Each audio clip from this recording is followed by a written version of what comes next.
Good morning. I would like to recap what I've learned through the Financing for Development course. As I was reflecting through the great videos and the presentation and the lecture that we had, I felt we should talk about maybe what is next. Because assuming that the funding are secured, how can we then get the value out of the project that we'll be implementing with the funding that the different country will be getting? Now, one thing that struck me a lot actually as part of this process is the very notion about moving from billions to trillions.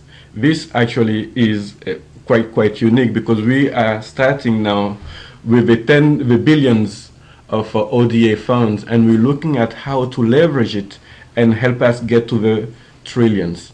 And many means were kind of covered during the sessions.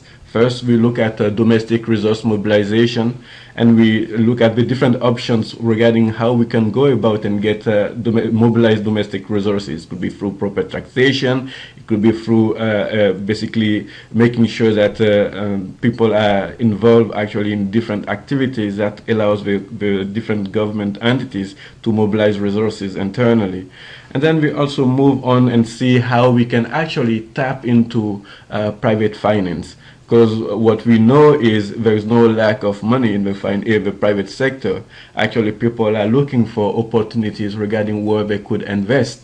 And the development sector, actually, over the past few years, if you take, for example, Africa, has been seeing significant growth in terms of GDP.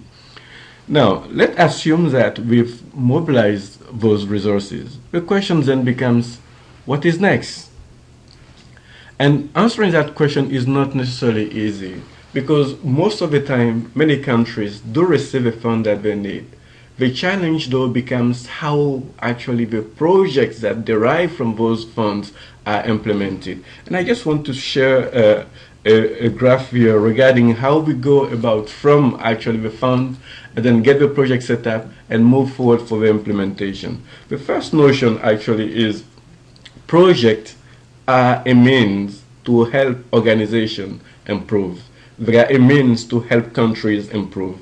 But for all countries, I think as the funds are coming in, of course, the country will have a visions, will have basically where the country would like to go. And these are often covered as part of the strategic plans of the countries or the different development plans for the countries. Now, once those are set, the countries will have to select then which project will be done. So the funding is there. Which project do we do? And to select those, a good practice that people actually use is portfolio management, basically deciding what to do and what not to do. Once these are clear in people's minds, the next stage then becomes, for the projects that are selected, how does one implement it?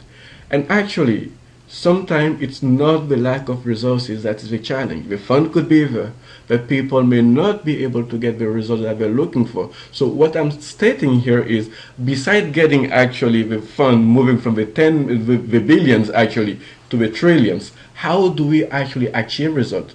There are so many times that projects are started, but they do fail and they do not achieve the outcome or the objectives that people were looking for. And I felt that it is good to share a report here that was done in the early 2011.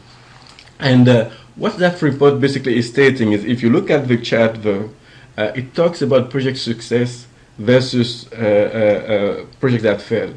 And if you read it clearly, I mean, most of the projects actually do not succeed. Actually, they do not go according to plan.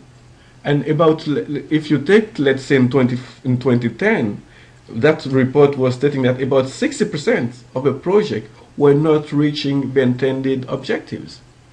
So then I'm thinking about developing countries as well. When setting up those projects, it is important to have capacity to execute the project so that the funding actually are meaningful. Because there are many cases, again, where the funding is there, but you do not get the absorption because the project is not set properly, or the project starts and it never ends, and people do not achieve the result.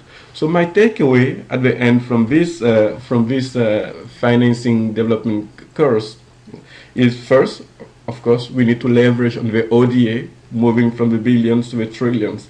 But at the same time, when those funds are secured, we need to have a capacity to execute them. And project management is a way to help us execute them.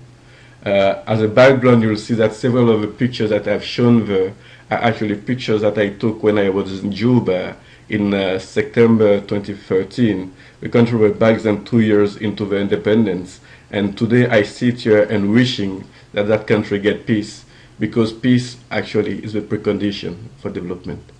Thank you.